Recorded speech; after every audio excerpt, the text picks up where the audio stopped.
ગુજરાતની જનતા સાયબર ફ્રોડથી બચવા માટે આ વિડીયો અંત સુધી જરૂર જોજો. મિત્રો, સુરત પોલીસ કમિશનર શ્રીના જાહેરનામા મુજબ ઈ ચલણના નામે મેસેજ ફરતા થયેલ છે, જે સુરત પોલીસ અથવા આરટીઓના નામે મોકલેલ હોવાનું દાવો કરે છે અને જે તે વ્યક્તિના નામે ઈ ચલણ બાકી હોવાનું દાવો કરે છે. મેસેજમાં બતાવવામાં આવે છે કે નીચે મુજબ એપ્લિકેશન ઇન્સ્ટોલ કરીને તમે તમારો ઈ ચલણ ભરી શકો છો. પણ જો તમે આ એપ્લિકેશન ઇન્સ્ટોલ કરશો એટલે તરત જ તમારા ફોનનું આખું ડેટા સાયબર ફ્રોડ સુધી પહોંચી જશે અને તમારું બેંક એકાઉન્ટ ખાલી થઈ શકે છે અને તમારું આખું ફોન હેક થઈ શકે છે.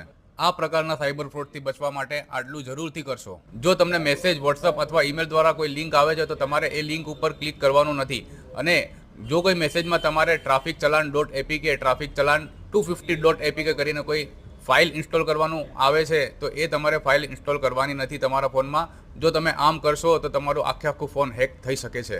અને ગૂગલ પ્લે સ્ટોરમાં જઈને પ્લે પ્રોટેક્ટ ઓન કરી રાખવું. અને કવચ કરીને એક એપ્લિકેશન આવે છે જે સરકાર શ્રી તરફથી બનાવવામાં આવી છે. આ એપ્લિકેશન તમે તમારા ફોનમાં ઇન્સ્ટોલ કરી લેશો. જો તમે પોતે આ સેટિંગ નહીં કરી શકો તો તમે હેલો મોબાઈલ ઉપર આવી શકો છો. બાયો ઉપર આપેલા અમારા મોબાઈલ નંબર ઉપર અમને કોલ કરી શકો છો. અને આ વિડીયો તમારા તમામ મિત્રો અને તમારા સગા સંબંધીઓને જરૂરથી શેર કરજો, જેથી તે લોકો સાયબર ફ્રોડના શિકાર થતાં બચી શકે. જો તમને આ જાણકારી ગમી હોય તો અમને ઇન્સ્ટાગ્રામ ઉપર ફોલો જરૂર કરી લેજો, ફેસબુક ઉપર અમને ફોલો કરી લેજો અને યુટ્યુબ ઉપર અમને સબસ્ક્રાઇબ જરૂર કરી લેજો. આભાર.